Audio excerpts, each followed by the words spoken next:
Hello. Welcome to the 2022 Virginia Festival of the Book, featuring the critical role of local journalism. I'm Jane Kulo, Director of the Virginia Center for the Book, a program of Virginia Humanities. Thanks for joining us. A couple of notes before we begin. Please share your questions for the authors using the Q&A tab on Zoom. This event has optional closed captioning, which you can turn on and customize at any time with the tab at the bottom of your window. If you haven't already read today's books, we hope you will. For details about how to buy them from a local bookseller, visit vabook.org, where you can also explore the schedule of upcoming programs and watch past events. While you're there, please consider making a donation to support the festival's ongoing work at vabook.org/give. We greatly appreciate the support of the Andrew W. Mellon Foundation for this event. Also, thank you to our community partners that shared information about this event, including a number of nonprofit news organizations. We encourage you to support and read their work. Cardinal News, Charlottesville Tomorrow, Citizens for a Better Eastern Shore, Foothills Forum, Virginia Center for Investigative Journalism, and the Virginia Library Association. Thank you to our bookseller for this event, UVA Bookstore. Now, I'm pleased to introduce our speakers. Christopher Ali, author of Fresh Broadband, The Politics of Rural Connectivity, is an associate professor in the Department of Media Studies at the University of Virginia. His work focuses on broadband policy and deployment, with special emphasis on broadband in rural areas. Jennifer L. Lawless, author of Newshole, The Demise of Local Journalism and Politics Engagement, is the Leon Reeves and George Spicer Professor of Politics at UVA, where she serves as department chair. She has published 7 books and is a PhD from Stanford University. Our moderator, Jim Brady, is the Vice President of Journalism from the John S. and James L. Knight Foundation. Jim joined Knight in August 2021 and is a longtime digital media innovator whose experience ranges from leading major brands such as WashingtonPost.com and Digital First Media to starting a company that built and sold local news sites in 3 cities. Thank you all for joining us today. Chris, Jennifer, and Jim, it's all yours. All right, thanks very much. Thanks for attending this morning. Well, I've been fighting this battle for a long time. I was on the launch team of WashingtonPost.com in 1996 and was editor of that site for a couple of years. And have been watching closely the battle for the future of local news. So Jennifer, your book produces a ton of data that connects the decline of newspapers to the decline in local political engagement. And this is clearly a problem we're seeing nationwide. Can you walk us through the book's general conclusions and prognosis for how we might solve this problem, and probably even a little bit of a sense of whether you think we can solve this problem? Sure. It's devastating, so I'll be brief because I don't need to give you 47,000 examples of how bad things are out there. I think the best way to open this up is to just summarize what we did for this book was focus on local print journalism, because that's still the main way that people get information about what's going on in their communities, whether it be news about school boards, city councils, mayors, county government. And we looked at more than 200 newspapers going back in time, more than 20 years. And we also looked at trends even before that. And so in the 1950s, for example, the average household subscribed to more than 1 local newspaper. Today, that's cut more than in half. Similarly, the news hole, which is the amount of space that's left, it's an industry term, but it's the amount of space that's left for content after advertising is placed, has shrunk about 55% in the last 20 years alone. And this is the case across all sizes of newspapers. The largest papers have been the hardest hit, but the smallest papers have also lost significant coverage. And what we did that a lot of other scholars have not done was consider content relative to this news hole denominator. So it's not just that papers have gotten smaller. We looked at specifically what kind of coverage has been cut. And we found that local news has taken a disproportionate hit, local political news. News about Congress, news about the president, news about sports have generally leveled off, or have, in this case of sports, even gone up a little bit, but that's not the case for local news. And the reason that local political news is so important is because when people consume more of it, they're more likely to be able to identify political figures in their cities and towns. They're more likely to vote. They're more likely to get engaged as citizens in their local communities. It's not all gloom and doom, though. Using a series of very quick exit poll experiments that we did in Arlington in 2018 and Charlottesville in 2019, we actually found that simply giving people a statement about the power of local news, either saying that, do you know that local politics is important and the local newspaper is important because it helps you stay informed, or cueing people to think about local news as a way to remain a good citizen in their community, is enough to actually jumpstart their interest. It's not that people don't think that local politics is interesting or relevant. It's just that they don't think much about it in the first place. And so I'm certainly a glasses mostly empty kind of person, but in this case, to sound a little Pollyanna-ish, I think if we were able to remind people and sort of trigger their priors about the importance of local politics in their communities, there is a pretty efficient way to try and jumpstart interest. So those are the broad contours of the book. And what coverage areas have suffered the most during this decline? I know it's politics, but like their coverage of school boards and things like, The two areas that suffered the most are school board coverage and county government coverage. School board coverage suffers the most because most of what happens at school boards happens at actual meetings. And 20 years ago, the average news outlet had about 8.5 employees. Today, it's down to fewer than 5. And so when you have to have very intense resources devoted to a school board meeting, you're going to be less likely to cover it. County governments also suffered quite a bit, largely because a lot of these governments are located on the periphery of a circulation area. And so if there aren't a lot of people that are living in that area, the newspaper says, well, we have to make some cuts. We're going to try and offend the fewest people possible. We're just going to not cover the counties at that periphery. Yeah, and I know I think we're all aware of the irony of talking about the lack of school board coverage in Virginia in a year in which we've probably gotten more coverage than at any time in its history, but we're talking here more traditional board meetings, not some of the ones we've seen in the last year. So Although Chris, can I just add quickly? The thing that's really interesting about the amount of coverage that Virginia received is so much of it was national, right? So Glenn Youngkin made this a national issue, and national news willing to pick up these kinds of things when there's something sexy or strange or newsworthy about them. And then they go home. And then the question is what happens after they go home when the local press steps in, right? So Chris, let's say the Navajo Times, which covers Navajo Nation, was able to expand its newsroom by 10 reporters and put them all on tribal politics, or Coeur d'Alene Times in Northern Idaho did the same for local politics.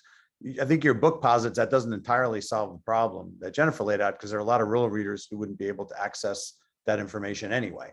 Even if you were covering it, they'd have, they would not be able to get it, and probably even more so in tribal areas. So talk about the broadband problem your book lays out, and if you wouldn't mind by starting by defining broadband. There's so many words in the digital, in the 25 years of digital that have morphed 73 times in terms of how they're defined. Broadband is one of those, I think. So if you wouldn't mind starting by defining the term and then talking about the problem.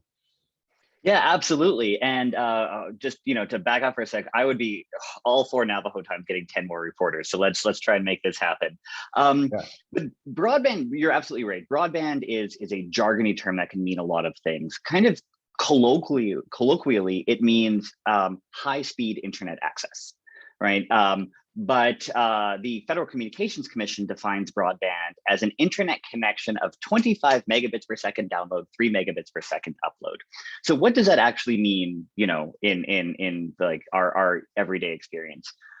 If you have access to a consistent broadband network of 25/3 is how it's often talked about, then probably one person, could do a two-way Zoom conversation like we're doing, and could probably access email on a side screen and surf the internet, right?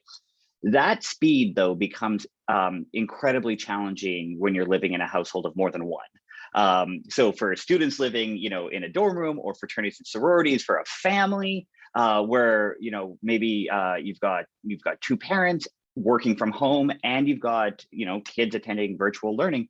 25/3 is, as I say in my book, not good enough.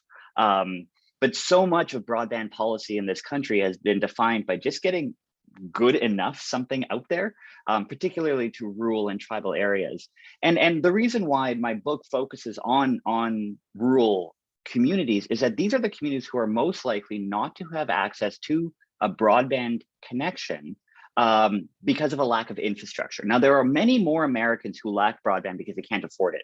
We pay the most out of all OECD countries, Organization for Economic Cooperation and Development. So these 38 large economic producing countries, we pay the most, $84 a month for broadband on average. Rural Americans pay upwards of 30% more than that for broadband, and oftentimes broadband that is not good enough, that could not, for instance, participate in a conversation like we're having today, or for journalists to be able to do their job, file stories, do remote work or remote video, for instance, like that. So my book maps this what's called the rural-urban digital divide. Why does this digital divide exist? And what I identify is that it is not a natural divide. It doesn't have to be like that. It's also not a failure of technology. The technology is there to connect this country today. It's a failure of policy. It's a failure of markets. So what has largely happened, and I'm sure that so many of us who might be, zooming in from Charlottesville or rural Virginia, get frustrated at their broadband provider, is that the large national providers like Comcast, AT&T, Verizon, Charter, they've largely abandoned or never have even served rural communities because they don't see that market-based return on investment. There's not enough people living in a community, and they live too far apart to merit high-quality broadband. And that's why we have federal policy. We subsidize, the United States government subsidizes rural broadband to the tune of $6 billion a year. Just for deployment. That's not talking about affordability, $6 billion a year. And of course, the infrastructure bill just allocated an extra $65 billion for broadband, $42 billion of which will go to deployment. So at $6 billion a year, why haven't we actually gotten any closer to solving this digital divide? And I point to a couple of reasons in my book, but largely this is because we have trusted what I call the largest and the loudest providers, the biggest telecommunications companies. In 2015, we gave them $1 billion a year and said, go forth and connect this country. And what they ended up doing is rolling out outdated technology, particularly something called digital subscriber line, or DSL. Now, DSL in 1996 to about 2005 was, great. Then we saw the development of cable broadband, and now, of course, we're talking about fiber optics, which is, the future-proof, high-capacity networks. If you're in Charlottesville, this is a type of connection delivered by Ting. The problem with fiber optics is that it's expensive. It's between $27,000 and $100,000 per mile to deploy. Companies don't want to do that, and so we've been subsidizing them. But the way that the policies are written is that they actually don't have to deploy the future-proof next generation technology. They can just keep deploying what they've got. Largely times is DSL or coaxial cable. And so we end up not only with a number of unconnected Americans, but a tremendous amount of underconnected Americans. And then this is what I think we saw during the pandemic, when folks were like, oh, I pay for broadband, right? I should be able to work from home. And it turns out they can't. We also saw this a lot with, the urban flight that was experienced, where folks don't think about asking their realtor when they want to move to a rural area, does this house have broadband? Because it doesn't have to be listed on the MLS. And then we have this kind of presumption of connectivity.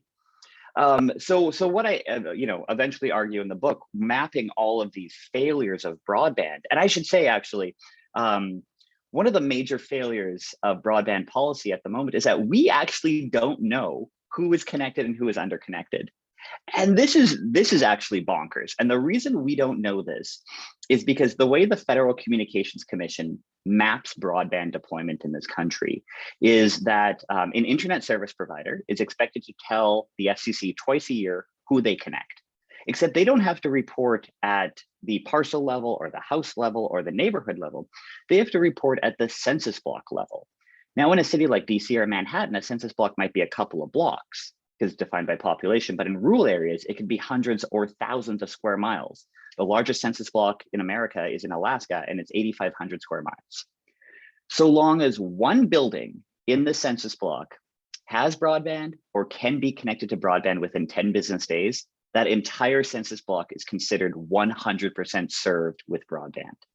So the FCC has dramatically over-counted and over-exaggerated the number of connected Americans by about 50%. So the FCC says that about 92% of the country has access to broadband.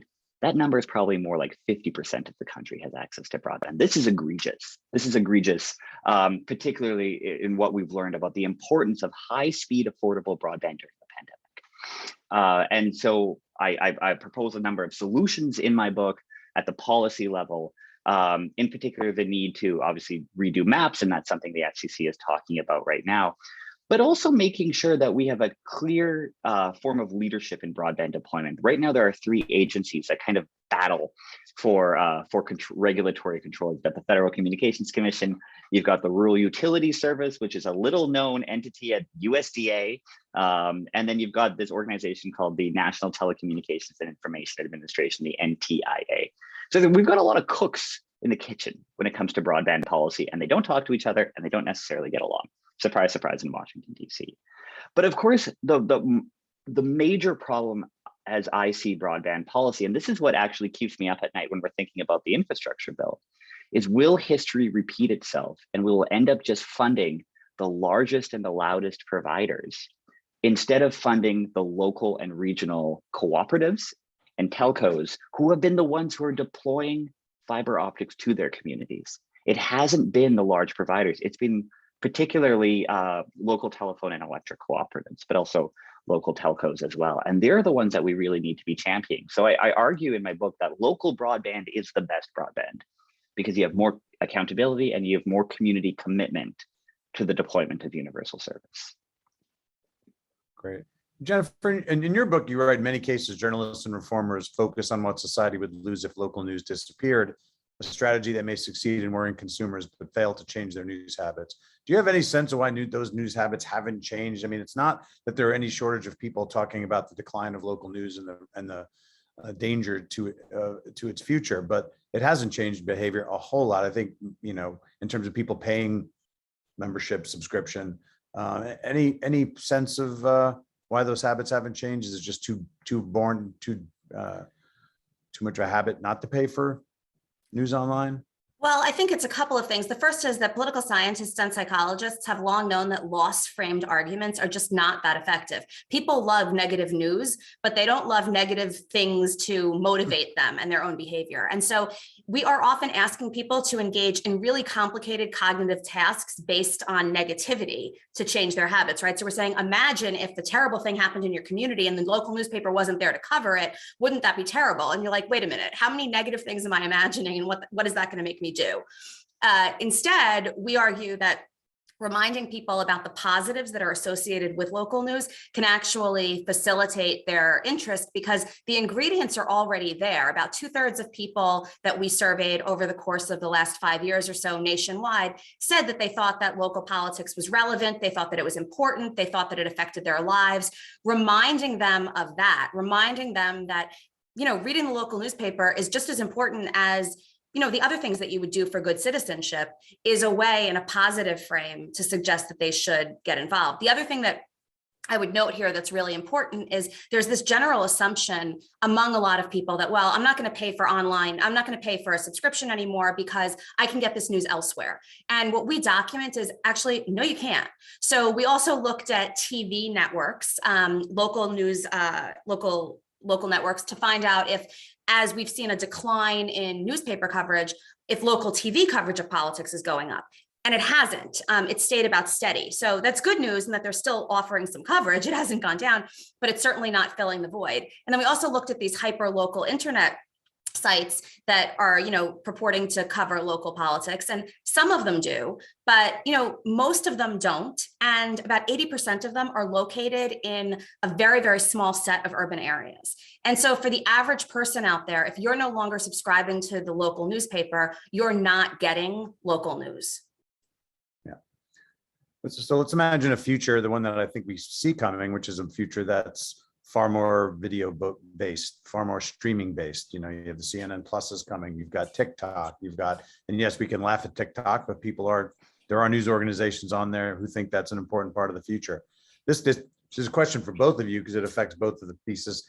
What does this mean for the future of political engagement in the country? First, from Jennifer's case, based on just, is that a viable way to communicate political information? And then from Chris's side of things, like, how does that change the ability for people to access it? Because now we're talking about consuming an awful lot more bandwidth for, for a lot of the things that we're moving toward in media are not going to help the broadband problem. They're going to exacerbate it. So Jennifer, why don't you take that first?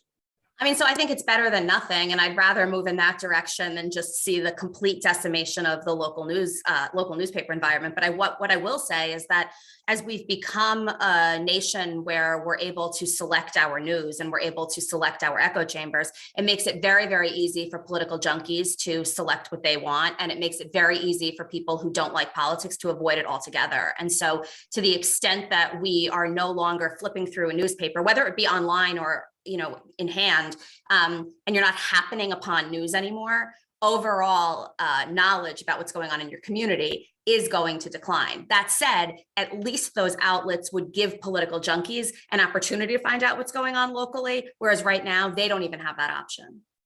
Yeah. Chris?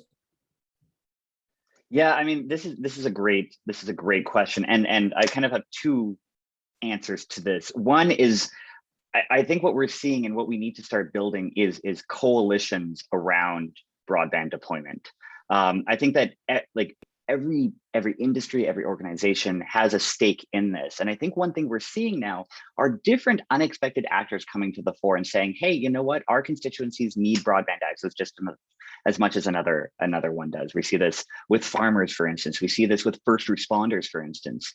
This could be also a rallying cry for journalists, for news organizations to say, we are transitioning out of print into digital, but we can't reach the readers we need to reach or the subscribers we need to reach, particularly in rural areas, but also low-income areas, tribal areas, immigrant communities, historically marginalized communities, right? This is a great way to build these vital coalitions to really emphasize the importance of I just have to reiterate, not just good enough connection, not just something that is out there and then you can do something, right? But the type of connectivity that maybe all of us on this call take for granted. So that's the other thing around, we need to rethink what we mean by what is considered broadband access. Right. It needs to be a high-speed connection. It needs to be, in my opinion, symmetric. We're doing so much more on upload than download. And one of the great things that was explained to me is that download is about consumption. It's about Netflix. It's about gaming, right? It's about pulling content to wherever we are.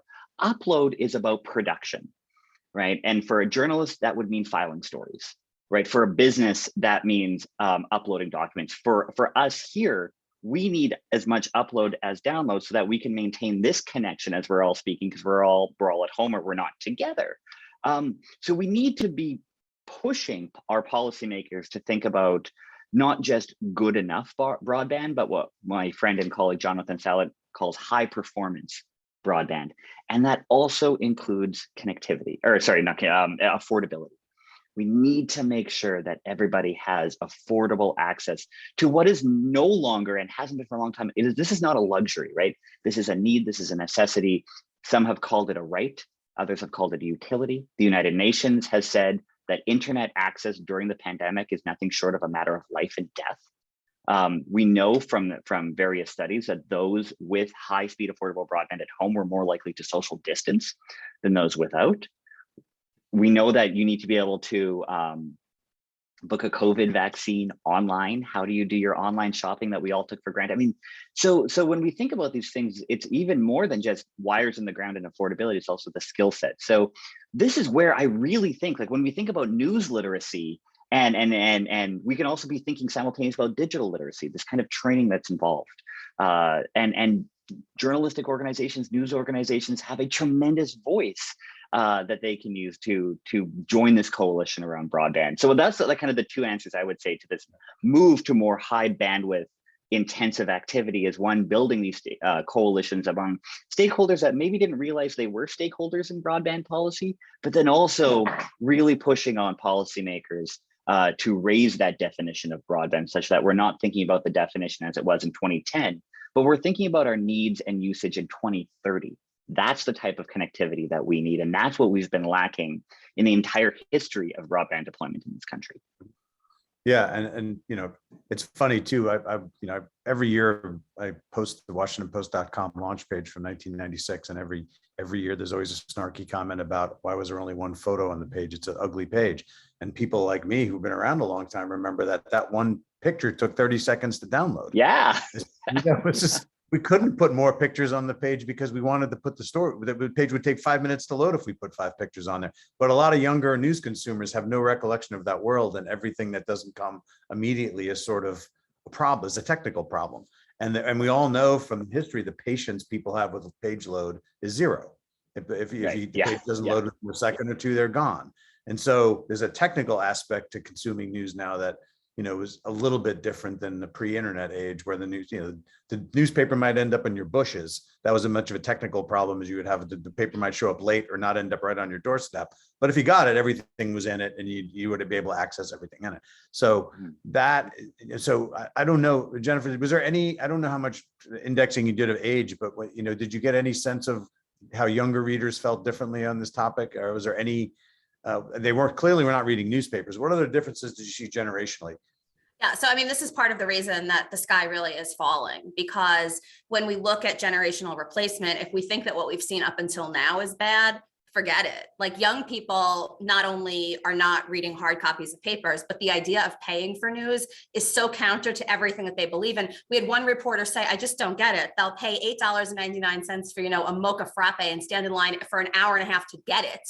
But there's absolutely no way that they're going to spend, $8.99 a year for a subscription to a local newspaper, because some of the packages that are available online, the Boston Globe, for example, you can get it for a penny a month for 6 months, right? So you can really try this out. A lot of subscription models are trying to draw in these readers, but even a very, very small amount of money runs counter to everything that they believe. The good news is that we found that the effects of priming people to think about the importance of local politics and the link to local politics for good citizenship were just as effective, actually, among young people as older citizens. And so if we're able to sort of tap into that goodwill, there might be a way to do it. Now, what the actual product looks like is going to have to be different. It's not going to be a black and white paper that arrives in the driveway that people read over their morning coffee, or at least that can't be the only version that we're asking young people to subscribe to. But if we don't do anything, if we think we've already fallen off a cliff,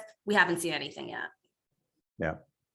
And so we're going to take, and feel free to keep posting questions. There's a few in here now, and we're going to take a few. So it's from Angelique Shaw, Charlottesville tomorrow. The conversation about the structural problems around the way we can and cannot get local news is so important. What do you think the outlook is for funding of locally owned news outlets along with locally owned broadband? Also, in your view, are we building an ecosystem that will not only provide local news, but improve the inclusion and performance of local news for the long term? I mean, if I can just quickly respond to this, there's been a lot of attention to increasing the supply of local news. And that's where we see organizations, nonprofits trying to supplement reporters in newsrooms, trying to subsidize salaries, hyper local outlets emerging. And all of that's great. But if there's no demand for local news, those endeavors are going to be limited, which is part of the reason why we think we have to also focus on this demand side. And we have to make sure that if we're able to produce local political coverage, people are willing to go out there and pay for it and seek it. And so that's one of the challenges. It's not just that we don't have resources to drive up the local news environment. It's that we haven't convinced people that they should be taking advantage of it. The other thing that I would say that was somewhat of a surprise to us was that the ownership structure didn't really matter much. So, there's a ton of attention to hedge funds taking over these papers, to Gannett and a lot of other organizations, buying up all of these local news outlets. Generally speaking, you're in bad shape if you're a local news outlet and you're independently owned, if you're owned by a large corporation, if you're owned by a hedge fund. There are a couple of exceptions. There are a few billionaire families that are out there that still really want to invest in local news, and that's great. But I don't think that a recipe for the future is to identify like 785 billionaires and hope that they each take a little part of the country. Yeah, billionaires don't scale. We've certainly learned that pretty quickly. Yeah, could I jump in and talk about the broadband component? Full disclosure, I'm on the board of Charlottesville tomorrow. So hi, Angelique. But I think, Jennifer, I found that last statement you made really, really interesting, that for your respondents, ownership didn't matter. And with that really interesting. I want to talk more about that. On the broadband side, ownership absolutely matters. Particularly in rural communities, we see more trust imbued with a local owner. There is something powerful about, when your internet is out and you see the owner of your broadband network at the grocery store or at church or at a Little League game, and you can say, hey, Chris, I haven't had internet for 2 days. What's going on here? And so that's when I was doing my fieldwork and my interviews, I heard this a lot, that there's something very powerful about local ownership. On the flip side, with local owners, we are seeing them more willing to take a much longer return on investment, sometimes up to 20 years, because they're also seeing it as a community commitment. They're seeing it as, good citizenship in the community. And that's something that we're not seeing from the national carriers, particularly in rural and tribal areas. This is why, you go out to, Powhatan County and you're not seeing a Comcast there, right? But you're seeing a local electric cooperative or a local telephone cooperative or a more regional entity, because they're able to, or they're willing to commit to a much longer return on investment. And we saw some kind of genuflecting towards the funding of local broadband providers in the original draft of the infrastructure package, where it said that local cooperative, municipal, and nonprofit broadband providers would be prioritized for funding. In the final version of the infrastructure bill that got passed, it just says that local, nonprofit, cooperative broadband providers will not be discriminated against. And that's two very different ways of thinking about policy, right? Prioritizing versus just not discriminating against. And again, just to go back to one of my earlier points coming out of the research for my book, where historically, we have funded just the largest providers. This is that type of language that makes me very nervous when the prioritization of these local providers has been kind of stripped or at least diminished within policy language. And so right now the NTIA is writing the rules around the $65 billion broadband package. So it's going to be really interesting to follow along what they say and where they position local broadband providers vis-a-vis the more national carriers or the Starlinks of the country. Yeah, if I could just add one thing, the logic is very similar to what we saw, but people want to know their local reporter. So there's something about the local reporter holding an open house or being out there in the community that matters. I think they see that local reporter the way that they might see the local broadband provider, and it's not the entity that owns the paper per se. Right. That's really interesting. So there's still that proximity connection that's so important with local readers and local users. Mm-hmm. Yeah, and I just using my own experience, I, full disclosure, worked at the hedge fund that now owns a lot of the Alden Global like 7 or 8 years ago, left when they got particularly rapacious. But I will tell you that we had 75 papers, and the difference in whether people cared about the ownership was if they knew the reporter. If the editor was hanging out in the diner in the morning and the mayor could go over and talk to him, they didn't care who owned the company. If they didn't know who the editor was and they didn't know who the reporter was, they definitely cared who owned the company. So if you don't have the local connection, then the ownership thing becomes a real problem. If you do have a local connection, not so much. And that was certainly our experience. The best editors were the ones that were just known it by everybody in town, and that solved that problem, or at least reduced it. All right, next question is from Gene. In my neighborhood, nextdoor.com is an active source of local news on crime, local urban planning issues, and politics. Do you think Nextdoor is displacing some formal local news sources? No, I think they're filling a void in a lot of ways. I think if we look at the timing that, starting in about 2004, we begin to see a pretty precipitous decline in coverage of local politics. And over the last 5 to 8 years, we've seen an uptick in a lot of these local websites or local community groups try to fill a void, except keep in mind that it's all driven by what happens to be going on in the community at that time. We did interviews with a few different startups, and one of the things that we found was sometimes they'll really cover what's going on at a school board, or sometimes they'll really cover what's going on regarding a zoning ordinance. But sometimes they're really going to get into, the fact that the new local dry cleaner embezzled money 27 years ago. And so, there's not this general sense of a top-down approach to, well, we need to cover these different institutions of government. We need to hold elected officials accountable. And so again, it's an additional source of news that might otherwise not have been there. But I certainly don't think that there's much evidence to suggest that outlets like that have been what have caused the traditional outlets to decline in terms of their coverage. Let me do a follow-up question on that, though.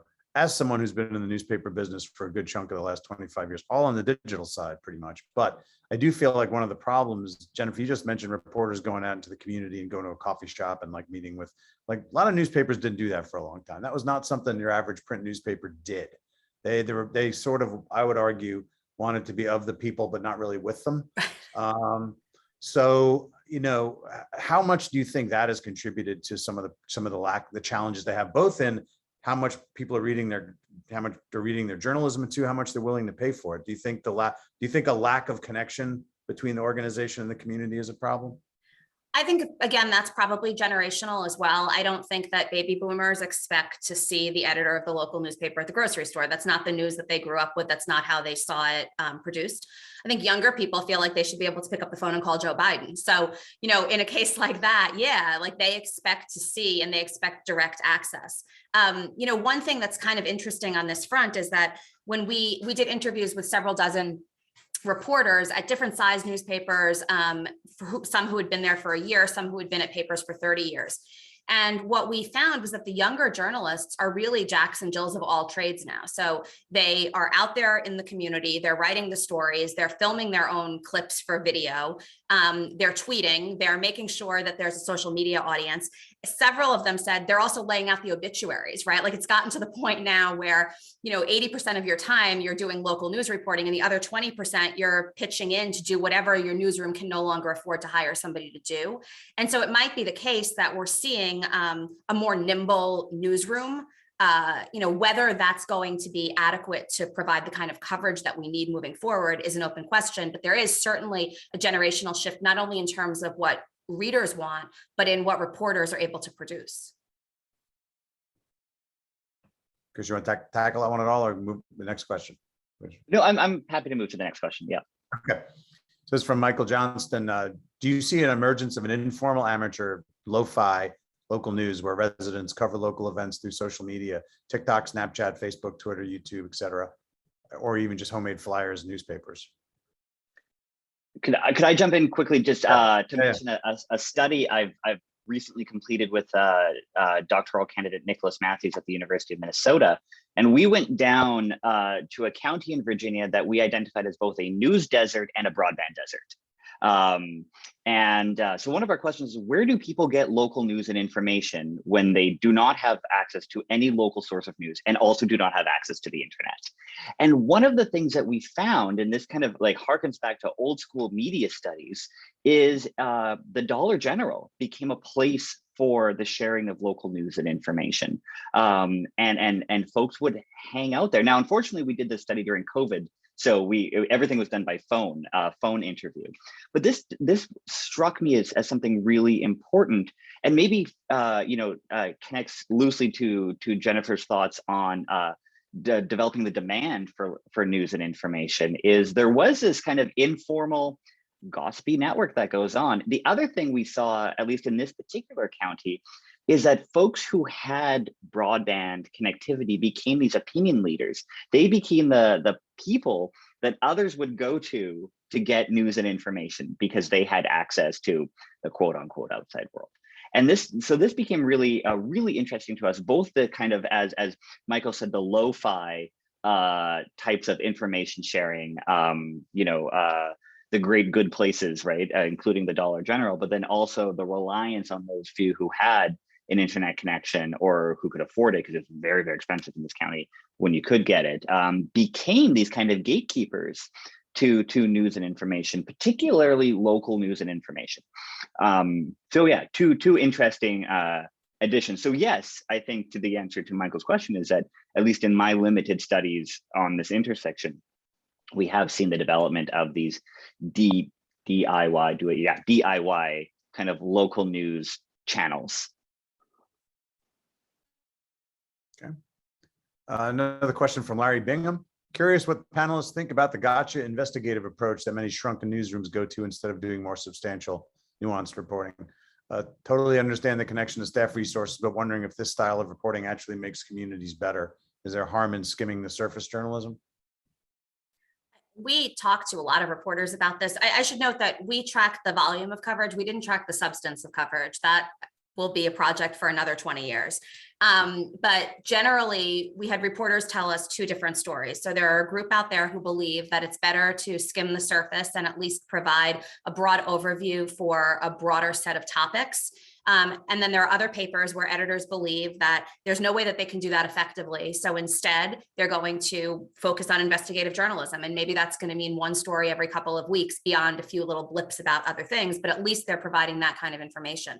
And I think the jury is still out on which is better. There's no question that neither is able to provide the kind of information and tools for citizen engagement that newspapers in 1950 and 1960 provided.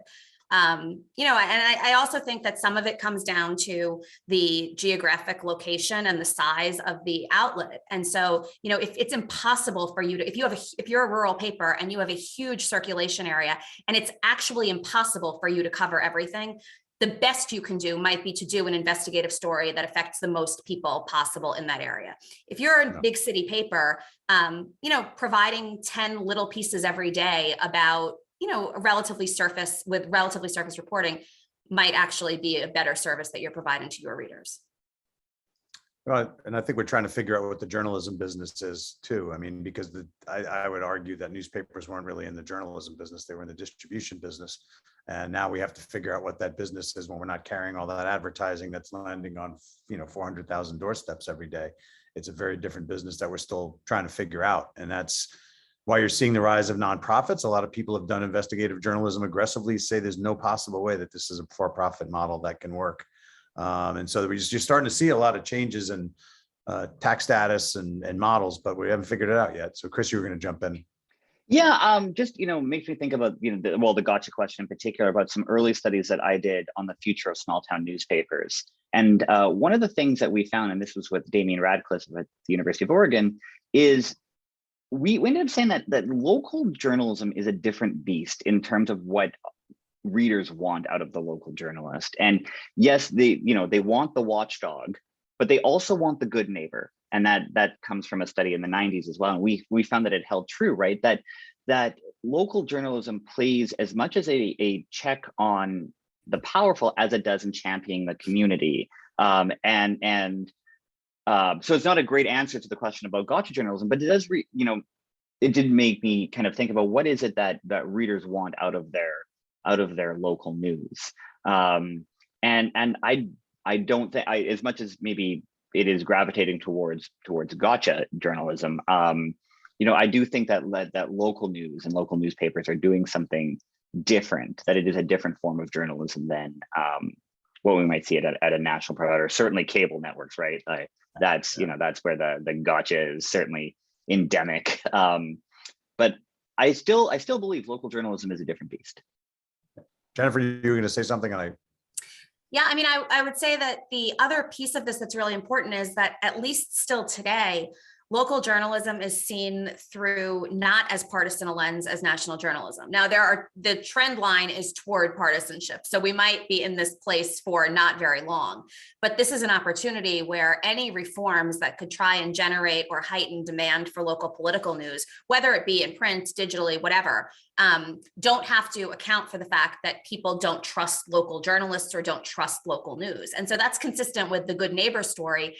People want to see good news and they believe it when they see it. Whereas at the national level, if you see something that's reported that's good, you're like, wait a minute, that can't be, who's spinning this? And so we have a little bit of an opportunity now, I think, to take advantage of one of the few institutions that remains not hyper-partisan. Yeah, and I think, one of the things we often would do on stories at the Post to try to make them a little more accessible to the audience was say, let's not just write a 20-inch story about a soda tax. Let's do a calculator that says, I drink this much soda. This is how much it's going to cost me in a year. Like, connect this story to me. Tell me how this is going to affect my pocketbook and my life. And it took us a long time to get there, I would say, even on the internet, to really start putting those tools in place. But I certainly think that's one way to help. But but we might have waited, we waited a long time to start connecting those stories to humans or giving them a way to make it about them. Okay. Question from Leland Schwartz. If the local press organized digital community stores in each of their towns, they could create the only thing standing in its way, funding. right, I'm not sure, digital community stores. Leland, why don't you put in the Q&A, describe that a little bit more, because I'm not sure I know what you're getting at there. We'll go to another question and come back. From George Beller, do you think that local news provided by a nonprofit local news organization that is purported to be nonpartisan is more trusted in the community than the traditional for-profit local newspaper?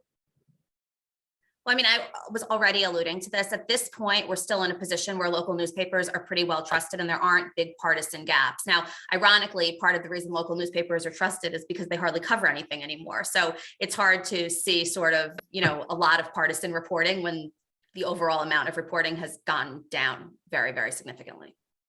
Yeah, and I also, there's been a big shift in local too, to more of a move away from the advertising model to more of a membership and subscriptions model, which one would hope would, one of the problems with the advertising model was always you were aiming for page views, and often the stories that got the page views were not the things your audience cared about. There would be a celebrity photo gallery or something that we would, sites would put up so they could get money, but they slowly were driving the audience away. Now, at least with reader revenue, the idea is you need to get this person you need to get a consumer to subscribe to the paper or to donate to the organization. And to do that, you have to produce things that they're interested in. That's the theory.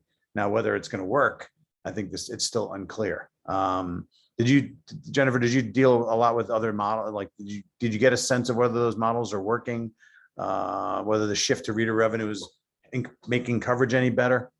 I mean, the thing that's tricky about measuring any of this is that most outlets are throwing a ton of things at the wall and hoping that something will stick. So isolating the independent effect of one strategy becomes, very, very difficult. I did get the sense from the interviews with reporters that the problem with the subscription model is that you've got to be able to draw the subscribers in the first place. And so even if you can, a lot of the focus is on figuring out how to keep them, but the big problem is actually getting them. And I think that the outlets have done a pretty good job. A lot of these local news organizations have done a pretty good job figuring out how to keep the people they have, but not necessarily how to attract new readers. Yeah. Okay. All right, hang on a second. It's looking for another. I'm going to go to my list here for a question. Sorry, it's got too many windows open. So, Jennifer, you note that newspapers traditionally have provided the deepest coverage of local government, but there's not. I mean, I think we have not a lot of data out there that suggests newspapers are planning a big rally and coming back to the forefront. So, where do you see that coverage coming from in the future? Is it going to be some of these platforms we talked about? Do you think digital will have to take some of that journalism and do it better, or do you think TV really could still step up? I think there's a shot. Yeah, I mean, I think there's a shot for local newspapers to become fully digital. And so if they completely abandoned the idea of figuring out how to maintain some print version and devoted their efforts to being what they are and providing the nuts and bolts kind of journalism that they used to provide with a new delivery mechanism, I don't think we should write that off as a possibility. Those are real journalists who are trained with journalistic norms in a way that a lot of these other outlets are not. Now, that's not to say that they don't sometimes provide really credible or important coverage of local political news, but in terms of the ethics of journalism, in terms of the norms of journalism, in terms of the just training that goes into how to cover a story, there is a difference between, going to a local political blog and going to a local political newspaper. And to that, I'd also add that there is also, if we think about who's providing news, there is an important role, but unrealized role of PBS in this. And here's why. There are 365 PBS stations. Very few of them actually produce local news, right? The last time there was a study, it was about 14 out of 365. Nevertheless, PBS is consistently rated as the most trusted public institution. And I'm doing a study right now with Hilda Vandenbolk of Drexel, and it's funded by the Tao Center for Digital Journalism, trying to figure out why Americans who watch PBS trust PBS so much. And one of the things that we heard from a nationwide survey was that they trust PBS, those who watch it, because of its unbiased approach to news, that it is seen as unbiased or neutral, right? And that we're hearing this from both conservatives and liberals, which is tremendous. Yet, how can we get PBS to kind of marshal this kind of trust that is engendered within it, to be able to roll it out particularly at the local level? And that's, I think there's untapped potential there. Certainly we greatly underfund PBS and NPR, which is part of the problem. But the fact that conservatives are trusting PBS to the same degree as liberals, or that's kind of preliminary findings are suggesting to us as we're working through our survey data, might give some political cover to be able to say, you know, maybe it's time that we fund public broadcasting in this country to the level of at least Canada, which is 1.2 billion. Right now we fund it at 445 million for both PBS and NPR. Like, it's just dramatically underfunded. But there is a trust there, and let's see if we can marshal that trust to be able to I guess marshal the 365 local stations that exist throughout this country. How can we mobilize them to do better at in the local news ecosystem as well? I mean, I don't want to, I don't want to pop that balloon. I hope you're right. I mean, my concern is that, you know, Big Bird and Oscar the Grouch and Cookie Monster are well known and they're becoming liberal icons. And so when you look at members of Congress, oh my gosh, Big Bird's getting a COVID vaccine, we better, you know, stop funding PBS. You know, I think that the upsides are all that you laid out. The downside is that it's very, very easy if conservatives want to politicize this. And so that becomes a precarious basket in which to put, you know, these eggs. But I agree totally. I just think that unfortunately, because the entities associated with PBS are so well known, that they can become so easily politicized. Yeah. No, and absolutely. And we see this consistently, right? We saw defund Big Bird, you know, a new Asian character on Sesame Street. The funny thing is that PBS doesn't even air Sesame Street anymore, right? It's owned by HBO. And PBS only gets the second run, but nevertheless, they get the brunt. You're absolutely right, Jennifer, of the conservative critique. They're not critiquing HBO for doing this. They're critiquing PBS. PBS actually doesn't even own the rights or own Sesame Street. It's the Children's Television Workshop. But PBS, you're right, is this beacon, and since its existence has been this beacon of conservative critique. Nonetheless, we are seeing trust from conservatives who watch PBS. So there's, I think part of our job as we work through the survey is to make sense of both the trust and the critique that exists within the PBS network. Yeah, no, that's a fascinating topic. We didn't really touch on public media much, but there's a lot to be said for public media because they've had a reader revenue model forever. That's been a big chunk of what they've done. They know how to get people to give for what they do. They know how to build a brand loyalty that makes somebody want to write a check or donate online in a way that newspapers don't have that muscle developed yet at all. And I think that's why there's a lot of hope there. So we're about to wrap up here. We're down to the end. I think one more question popped in. If it's something we can answer quickly, we will Leland did describe it, but I think we only have a minute or two left. But if you guys, Leland, do you want to drop your email into the chat? Maybe maybe Chris and Jennifer can answer you after this because we're pretty much out of time. But so I was just going to wrap up here. Sorry for not being able to get to that. So anyway, it is time for us to wrap. And thanks to both Chris and Jennifer and everyone who tuned in. Please consider buying their books from your local bookseller or through the links on vabook.org. And you can also check out future festival events and watch past events at vabook.org. So thank you for taking the time today. Thanks to both panelists. Virtual round of applause for both. And thanks for coming today. Thanks for having us.